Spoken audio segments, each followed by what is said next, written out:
kuko Imana irashaka kwigaragaza mu isi, kandi ni ukuvuga ngo mu gihe ufite inenesi ntabwo uzakorana n'Imana, kuko Imana izakunyuza muri byinshi, izakunyuza henshi, kuko icyo ishaka ni uko yigaragariza ahantu ho. Iby'Imana ni ibyorohera abantu bafite umwuka wera, ariko ni ibikomerera abantu badafite umwuka wera, kuko umwuka wera ameze nk'umuyaga, nk'uko umuyaga uhuha ukabona igiti kiragana hariya, ni nako abahamagarwa n'Imana bameze.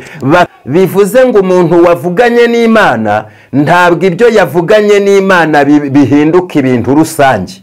Ni nayo mpamvu imisengere y'iki gihe abantu bahimbye yabaye cyangwa ibyo bigeragezo bizaba bimanutse, uzasanga abasenga bari kujyanana mu nkiko. Icyo ni igisobanuro y'uko ibyo babamo batabyumvaga. Uzasanga abasenga bari kujyanana mu mihana hirya no hino. Ni ukuvuga ngo baba mu bintu batazi. Imimerere iva mu ijuru yuzuye kubabarira kose, imimerere iva mu ijuru yuzuye gutsinda ibigeragezo ibyo ari byo byose biturutse ku nkunga y'Imana. Areke kubyitiranya n'imimerere y'iyi si. Isi nayo yahimbye agakiza, imaze guhimba agakiza bayiha formule, ariko ibyo ni ibibumbano by'abantu, ibyo ntabwo bifite imbaraga, bigiye kumeneka. Umuvugabutumwa aratera mugenzi we amashoti, umupasiteri aratera mugenzi we amashoti, umushumba aratera mugenzi we amashoti, kandi ibyo byose bigakorwa mu izina rya Yesu. Imyaka 30, 20, 15, 50, ariko abadayimoni uracabana nabo, winjirana nabo mu nsengero. Ese ubwo nta soni wumva wowe ufite koko ngo ubitekerezeho ko ukeneye guhura na Yesu? Uyu munsi uhure na Yesu.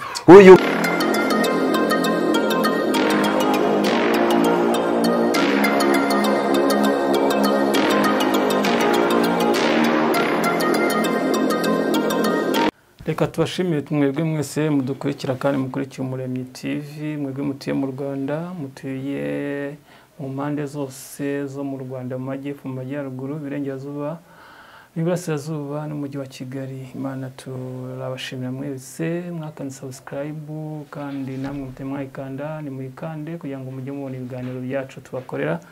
Namwe mutuye muri diaspora mu ntara ya Gatanu, turabashimira kandi turabakunda. Imana nibaho umugisha kandi Imana nibishimire.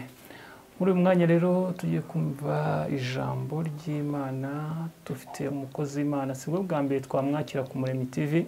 Ni umusangwa, namwe muramuzi, ni umukozi w'Imana, avuga ibintu bikaba, Imana imukoreramo. Niyo mpamvu twongeye kumugarura muri uyu mwanya, kuko afite ibintu Imana yaba yamuhaye kugira ngo ayibagezeho. Nimwegereho kamera zanyu cyangwa telefone zanyu kugira ngo mwumve ubwo butumwa cyangwa ubuhanuzi, kugira ngo noneho mutazatungurwa, kuko mutungwe mwarageze ku Umuremyi TV byaba ari ikibazo. Reka tumwakire rero adusuhuze ku Umuremyi TV, asuhuza n'abakunzi bacu. Yego, turabasuhuje kubakurikira ibiganiro bya YouTube channel Umuremyi TV. Imana ibishimire, ibaha umugisha. Mwebwe mwese mukomeza kubireba muri mu gihugu cy'u Rwanda imbere, muri ku migabane y'isi itandukanye. Nanjye rero ndi Nzabahimana Ernest, umuhanuzi w'Imana. Yesu abahe kubana namwe, mwebwe mwese mukoresha amamega yanyu. Imana ibishimire. Urakoze cyane mukozi w'Imana, kandi Imana iguhire, Imana ikuyobore. Reka udusengera Imana kugira ngo twinjire mu kiganiro cyacu. Mana isumba byose, Mana igira neza, wowe wohereje umwana wawe Yesu Kristo mu isi kugira ngo atubature mu bubata bw'ibibi, mu bubata bw'amafuti, kugira ngo atugeze mu byiza, mu mucyo w'Imana. N'uyu munsi kubakurikiye iki kiganiro turasabye kugira ngo kubw'ijambo ryawe ubagenderere umurikire imitima yacu twese mu bice turimo bitandukanye mu izina rya Yesu amen. Urakoze cyane mukozi w'Imana, turagushimiye kandi turagukunda cyane kuko utugezaho ibiganiro byiza. Urebye agakiza n'umuhamagaro byaba bitandukanira hehe? Kuko abantu benshi cyane bavuga ko bafite agakiza, abandi bakavuga ko bahamagawe. Ibyo bintu bitandukanira hehe mu buryo bwo mu mwuka? Agakiza n'umuhamagaro ni ukuvuga ngo agakiza ni ukuba Yesu Kristo ari muri wowe, Yesu Kristo yicaye mu mutima wawe imbere, ubwo ubukijijwe kuko Yesu akurimo. Noneho iyo Yesu akurimo aguha umuhamagaro we, aguha gukora umurimo we. Rero ni ukuvuga ngo guhamagarwa cyangwa se umuhamagaro mu buryo bwiza ni ukuba nyine Imana iri muri wowe nk'igukoresha bya bintu bitandukanye ya mihamagaro. Rero umuhamagaro nyine ugomba kujyana n'agakiza. Noneho bikaba byitwa ko Imana iri muri wowe ariyo iri gukora. Amen. None ntabwo ushobora kuba uri pasiteri cyangwa umushumba, umudiyakoni cyangwa umukristo ufite agakiza udafite agakiza? Birashoboka? Ukaba ufite agakiza, nta gakiza ufite, ukaba ufite umuhamagaro nta gakiza ufite. Ndavuga wenda ushobora kuba uri pasiteri, uri n'umushumba cyangwa uri umukristo usanzwe ujya gusenga. Birashoboka ko ibyo ngibyo ushobora kubigira uri umukristo nta gakiza ugira? Ni ukuvuga ngo umuhamagaro, hariho umuhamagaro w'abantu hakaba n'umuhamagaro w'Imana. Hari ibyo abantu tujya twitiranya. Umuhamagaro w'abantu rero bimeze nyine nko kwigana ikintu cyangwa ibintu cyangwa nko gukora ibyo ushoboye nk'umuntu, ariko umuhamagaro uva ku Mana ujyana n'ako gakiza. Rero icyiza ni uko abantu dushaka cyangwa se twifuza umuhamagaro uva ku Mana, umuhamagaro duhabwa n'Imana. Rero ni ukuvuga ngo iyi Imana iguhamagaye iba ifite na gahunda yo kuguha agakiza kayo. None ko hari umuntu wambwiye ko ngo agakiza kazanywe na ADPR, ntabwo nari nasobanukizwa agakiza icyo ari cyo. Niba agakiza karazanywe na ADPR ngo itari yaza mu Rwanda ngo nta gakiza kari gari, ubwo icyahindutse nyuma y'uko ADPR izana iki? Ntabwo ADPR ariyo, ntago ADPR yazanye agakiza. Bibiliya iravuga ngo Yesu niwe gakiza. Ubwo rero ADPR yaba ari Yesu. Ariko ntabwo ADPR ari Yesu, ahubwo ADPR ikeneye Yesu. Aleluya.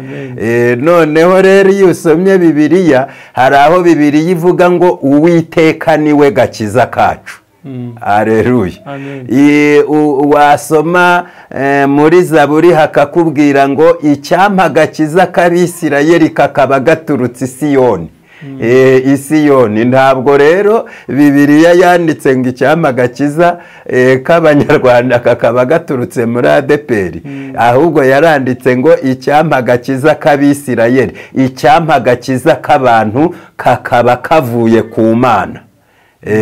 Ubwo rero ahubwo waba ushaka kwimika ADPR nk'ikigirwamana, ukaba watuma abantu biringira ADPR noneho bagata Imana, cyangwa ntibiringire Imana, cyangwa abantu bakajya bumva amahame ya ADPR bakavuga ati nimwumva uko Imana yavuze.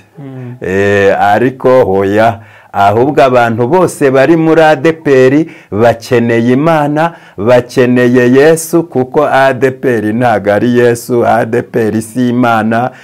ADEPR nyine ni itorero ryo mu isi, ariko nabwo muri iryo torero ryo mu isi bamwe bavuga ko ari idini, uko wabivuga kose, ariko ni ukuvuga ngo harimo abantu Imana izatoranya kuzaba mu itorero ryo mu ijuru.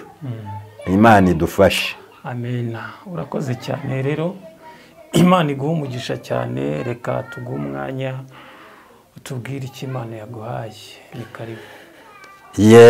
Urakoze. Kadusome igitabo cy'Itangiriro ibice 22 umurongo wa mbere n'uwa kabiri. Hari amagambo avuze gutya ngo, hanyuma y'ibyo Imana igerageza Aburahamu, iramuhamagara iti Aburahamu, aritaba ati karame. Iramubwira iti jyana umwana wawe w'ikinege ukunda Isaka, ujye mu gihugu cy'i Moriya, umutambireyo ku musozi ndi bukubwire, abe igitambo cyoswa. Twakire ijambo ry'Imana. Amen. Agakiza, narindi kuvuga ku by'agakiza n'ubundi niho watangiriye umbaza, ariko guhamagarwa n'Imana, agakiza ntaho gataniye no guhamagarwa n'Imana. Guhamagarwa n'Imana cyangwa se agakiza nk'uko uri kubivuga, ni ibintu Imana ibishaka kwiyubahishirizamo, kwigaragarizamo. Imana rero ntago yakigaragariza mu bintu bibi, mu bintu byanduye. Byanze bikunze y'Imana ihamagaye uwizakoresha, igomba kumushyiramo ubuzima bwayo. Rero agakiza ni ukubaho mu buzima bw'Imana. Imana idufashe cyane kubaho mu buzima bw'Imana. Noneho iyo ugiye kubaho mu buzima bw'Imana, ni ukuvuga ngo icyo gihe uba ufite imimerere y'ijuru, uba ufite imimerere Imana ishaka, uba ufite imimerere Imana izanyuza mu nzira zayo nk'uko yabigennye kugira ngo yigaragaze. Rero ni nayo mpamvu Imana kuva kera yarigaragaje, n'ubu irakigaragaza, ariko Imana ishaka ibikoresho yigaragarizamo. Imana ishimwe. Ntago rero Imana yakigaragariza mu kintu kidasa nk'uko ishaka. Imana ntiyakigaragariza mu kintu kibi.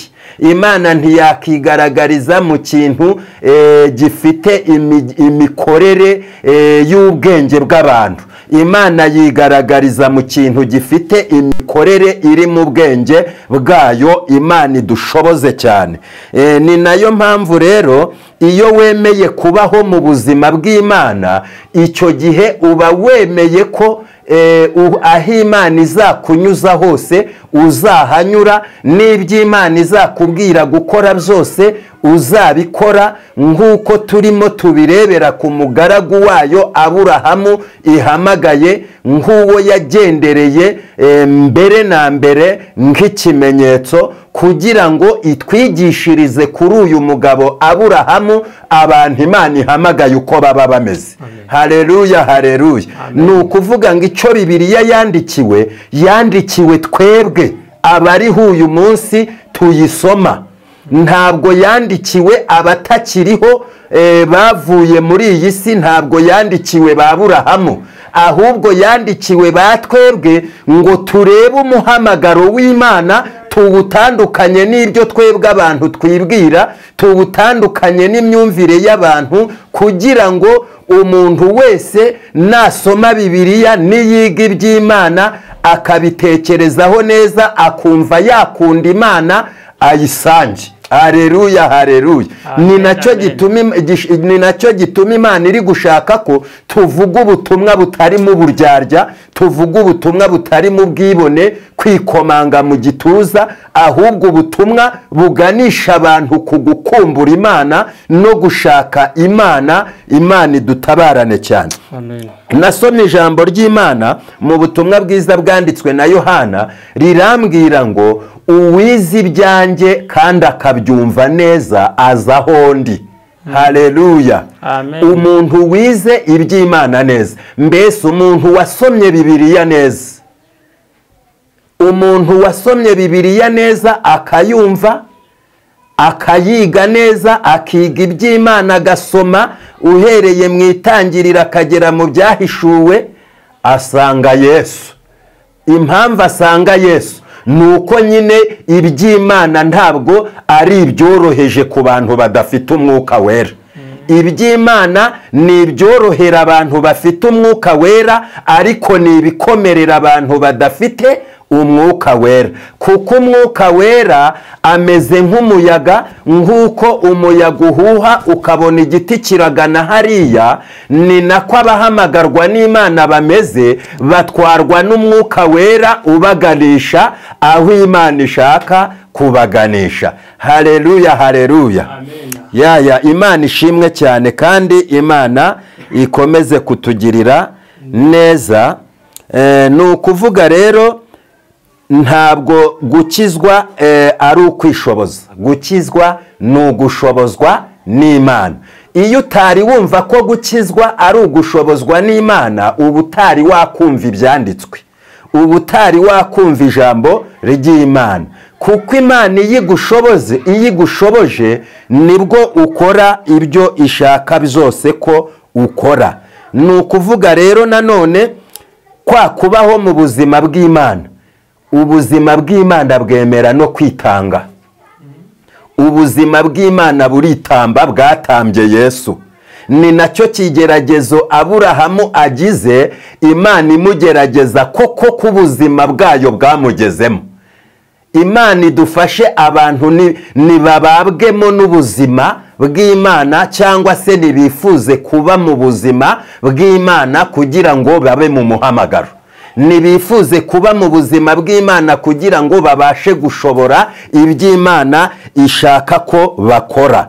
Kuko Imana irashaka kwigaragaza mu isi, kandi ni ukuvuga ngo mu gihe ufite inenesi ntabwo uzakorana n'Imana, kuko Imana izakunyuza muri byinshi, izakunyuza henshi. Kuko icyo ishaka ni uko yigaragariza ahantu hose, haba muri tuwarete yahigaragariza, haba mu babembe yahigaragariza, haba mu banyabyaha irahigaragariza. N'ubundi Yesu yavuye mu ijuru aje kwigaragariza mu isi y'abanyabyaha. Ni nayo mpamvu abahamagarwa n'Imana bagomba kuba barashize inenesi, baratuye byose, barakubise hasi, babifashijwe n'Imana, babashishijwe nayo, kugira ngo babashe kunyura ahantu hose Imana izanyura. Kuko ntabwo ari wowe ugiye kwitambutsa, ahubwo Imana niyo igiye kugutambutsa ngo yigaragaze muri wowe ahantu hose ikeneye kunyura. Haleluya, haleluya.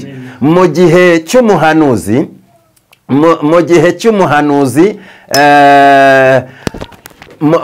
gihe cy'umuhanuzi Yeremiya, hari igihe Imana yemeye ko ajya mu rwobo ngashyirwamo n'ibikomangoma, ariko icyo gihe Imana yari yabimwemereye. Imaze kubimwemerera rero, ngo Imana iza gukoresha inkone y'umunyetiyopiya.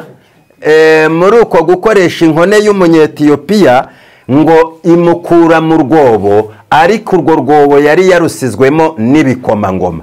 Ariko urwo rwobo Imana yari yarumunyujijemo ibireba, kugira ngo yigaragaze ko ari n'Imana ikura n'abantu mu rwobo. Haleluya, amen. Imana ishimwe cyane. Dukomeje rero ku ijambo twamaze gusoma ari ryo turi kwigaho no kuvugaho, ngo Imana itegeka Aburahamu, iramubwira ngo jyana umwana wawe w'ikinege ukunda umuntambire. Ngo nuko Aburahamu arazinduka kare mu gitondo. Ni ukuvuga ngo uyu Aburahamu mu bundi buryo ntabwo yari we nk'umuntu, ahubwo ni bwa buzima bw'Imana bwitanga cyangwa se bwitamba bwatangiye gukorera muri Aburahamu nk'igikoresho. Noneho rero ngo Aburahamu nawe arahaguruka, asanga abwira abashumba, arababwira ati sasa njyewe n'uyu muhungu wanjye Isaka tugiye hano hirya gusenga. mwebwe mube musigaranye indogobe hano turaje tubagarukeho. bivuze ngo umuntu wavuganye n'Imana ntabwo ibyo yavuganye n'Imana bihinduka ibintu rusange. Ni nayo mpamvu imisengere y'iki gihe abantu bahimbye yabaye akajagari. Ni nayo mpamvu irimo itiku, ni nayo mpamvu irimo gutungana intoki, ni nayo mpamvu irimo guterana ibikweto, ni nayo mpamvu irimo kujombana. Kubera iki? Abantu bari kwihindura abanyamuhamagaro ariko Imana itabahamagaye. Abantu bari kwihindura abanyamasengesho ariko Imana itabahamagariye gusenga. Abantu bari kwihindura abavuga butumwa, Imana itabahamagariye kuvuga ubutumwa. Bakihindura abapastora, abashumba, Imana itabibahamagariye. Ariko ntago bazirikana ko harimo ibigeragezo bipima icyo kintu niba koko ari icyavuye ku Mana. Mu gihe rero ibyo bipimo bizaba bimanutse cyangwa ibyo bigeragezo bizaba bimanutse, uzasanga abasenga bari kujyanana mu nkiko. Icyo ni igisobanuro yuko ibyo babamo batabyumvaga. Uzasanga abasenga bari kujyanana mu mihana hirya no hino. Ni ukuvuga ngo baba mu bintu batazi, bakeneye kumva ibintu babamo ibyo ari byo. Imana idufashe cyane, kuko hari imbaraga ziva mu ijuru zigafasha abantu basenga babihawe n'Imana. Hari imbaraga ziva mu ijuru zigafasha abantu bahanura babihawe n'Imana. Hari imbaraga ziva mu ijuru zigafasha abantu bafite umuhamagaro uvuye ku Mana, kandi bahabwa kwihanganira ibyo bazanyuramo byose, kuko Bibiliya iravuga ngo hahirwa uwihanganira ibimugerageza, kuko namara kwemerwa azambikwa ikamba ry'ubugingo. Ni ukuvuga ngo rero igihe kirageze ngo Imana itsembeho ibintu bidafite umumaro, Imana irandura ibiti itateye, Imana ikureho abantu bayiyitirira, Imana ikureho ibyo abantu bibeshyamo, kuko ahubwo babihinduye itiku, babihinduye amadomo. Umuntu yahagurukana imimerere ya nyirasenge, ahagurukana imimerere ya sekuru na nyirakuru, ahagurukana imimerere ya sekuruza na nyirakuru, undi ahagurukana iya nyirabukwe na sebukwe, barangije babyitirira Imana. Ubwo ni ukuvuga ngo amabwiriza ya ba nyirabukwe na ba sebukwe abahindutse ubumana.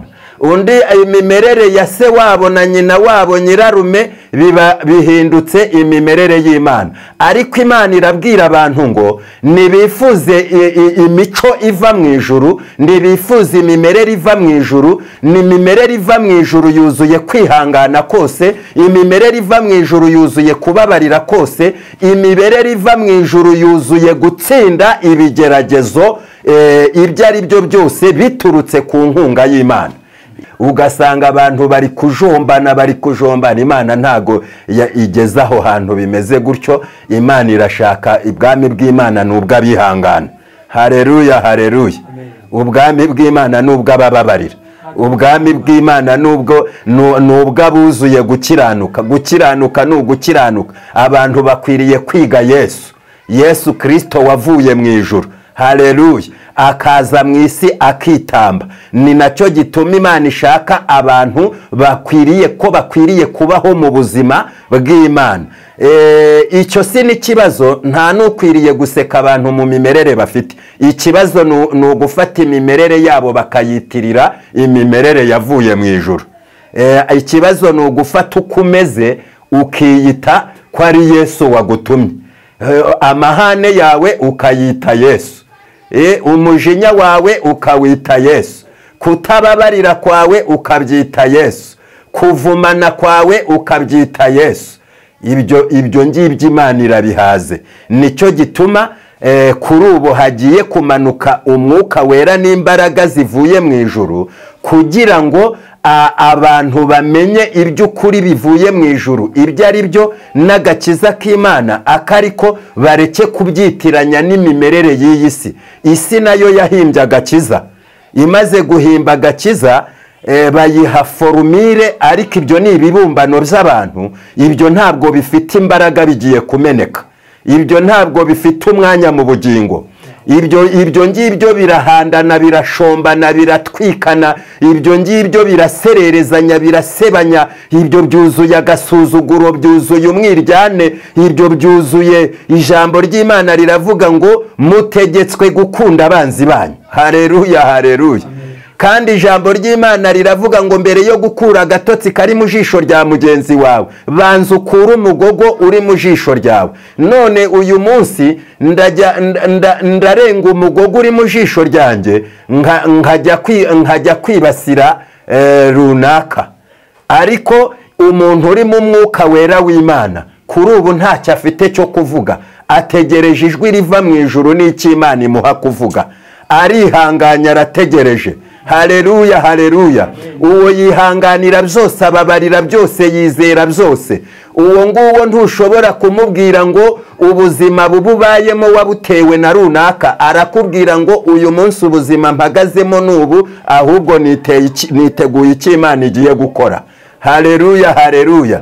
Ntashaka impamvu ku bantu, ntashakira ikibi ku bandi. Imana iduha agakiza, Imana iduhe kumva umuhamagaro wayo. Niyo mpamvu uri kujya gusanga umuhanuzi aratera mugenzi w'amashoti, umuvugabutumwa aratera mugenzi we amashoti, umupasiteri aratera mugenzi we amashoti, umushumba aratera mugenzi we amashoti. Kandi ibyo byose bigakorwa mu izina rya Yesu, ibyo byose bigakorwa mu izina ry'Uwiteka. Ni hehe wansomera muri Bibiliya Aburahamu ko yagiye ahura n'ibibazo, agahura n'ibigeragezo?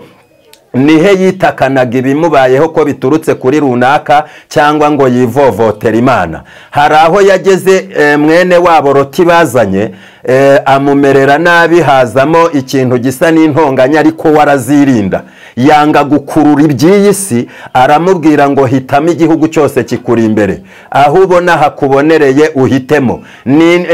Umeze utyo rero niwe wahamagawe n'Imana. Naho uri gukurura isi ngo yikururire ibintu, ijambo ry'Imana turihindure Egisifare, turihindure M23, turihindure Al-Shababu, intambara za Isirayeli na Palestina tuzihindure intambara za Yesu Kristo. Reka reka reka reka reka, Yesu ntabwo ari muri ayo mateshwa. Yesu yaje muri iyi si, aje kutwigisha ngo twumve, tumenye, duheshanye amahoro. Yesu ntabwo yaje kutwigisha kubuzanya amahoro. Yesu agaragaza ko naho baba bakubujije amahoro, ubaye umufite wowe wayabaha, ariko utamufite ntayo wabaha, kandi ntawe ukwiriye kubigusekera, nyine ntawe ufite. Ahubwo ikibazo ni ukumwiyitirira ko umufite kandi utabasha guha bagenzi bawe ayo mahoro. Imana idushoboze cyane.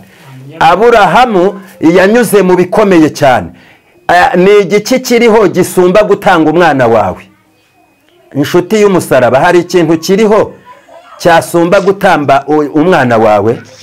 Hari ikintu kiriho cyasumba gutanga umugore wawe? Yanyuze muri ibyo byose. Rero ibyo byose ni ibigaragaza ngo Imana isumba byose. Imana isumba umugore wawe, Imana isumba umugabo wawe, Imana isumba umwana wawe, Imana isumba so wanyu, nyoko bukwe na so bukwe, Imana isumba baramu bawe, Imana isumba byose. Niba uyifite ukaba ubayeho mu buzima bwayo yituje mu mutima, Imana igufashe cyane kandi kugirire neza. Ariko tuhagarike gukomeza tubeshyera Imana, ahubwo tuba bifuza Imana, tuyishakane umwete. Imana ishimwe, Imana ishimwe, tuyishakane umwete. Bivuze ngo ibintu byose byashiraho n'amatungo agashiraho, ariko ku muntu wahawe Yesu Kristo umufite, umutunze, ari amahoro, ntarema intambara.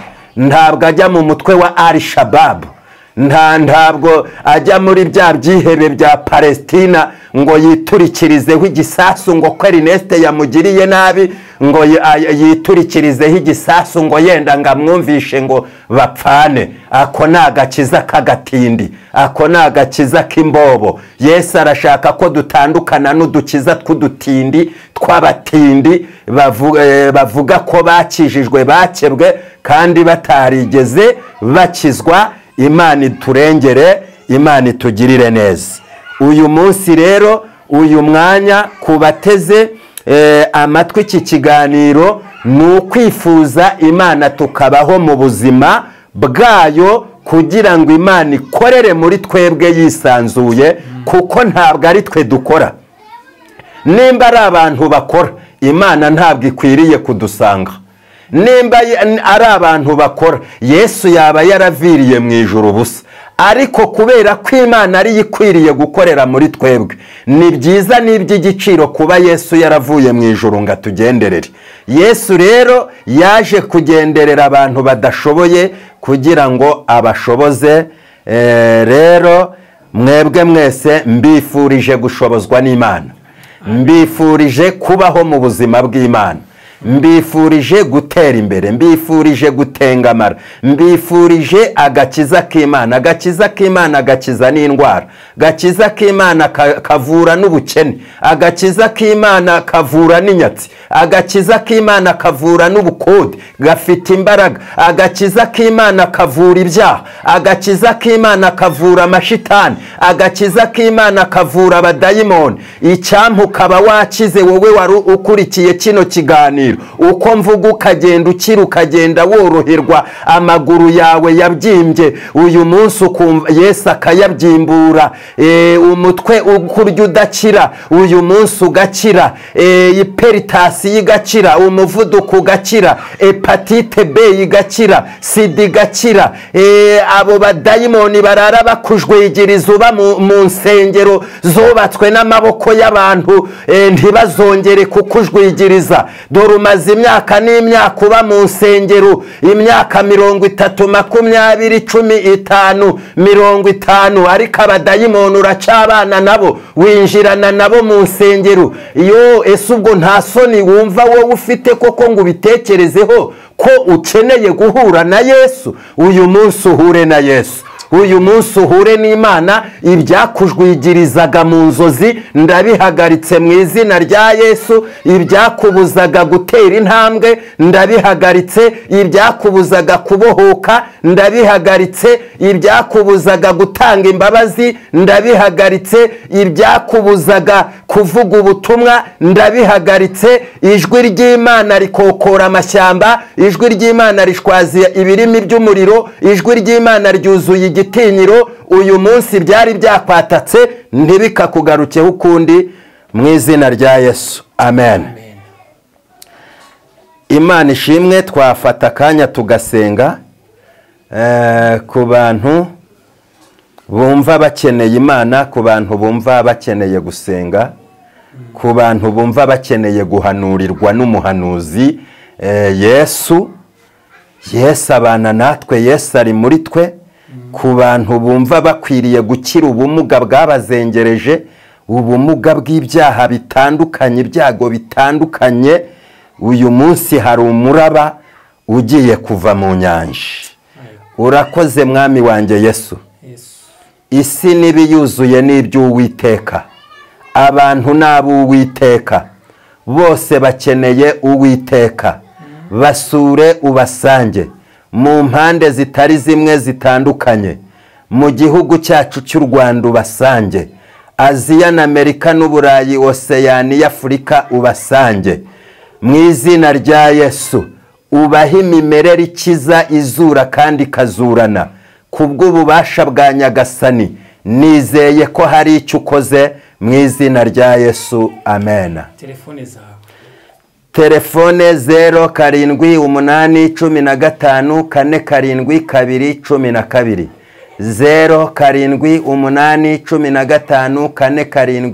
0785454212. Imana ibahe umugisha, ibishimire cyane. Mwari kumwe n'umuhanuzi Nzabahimana Ernest. Murakoze cyane mwese. Izo nimero nizo mwamushakiraho, ariko ni inkunga, ni umwuka wera yagukozeho kudutera inkunga, nabyo mu bitekerezo, burya no mu mafaranga nabyo twaba tubikeneye. Imana yakubwiye ati kora gucya, wabikora, ariko ntabwo turi gusaba kugira ngo muduhe, ariko burya umutima wawe niba hari icyo Imana yakubwiye gikore mu izina rya Yesu Kristo, kuko nabyo biba bikenewe kugira ngo abakozi b'Imana nabo babashe kuzamuka. Murakoze cyane rero mwebwe mwadukurikiraga. Imana nibaha umugisha kandi Imana nibarinde. muhahe muronke kandi ibihe byose mugiye mubana na Kristo.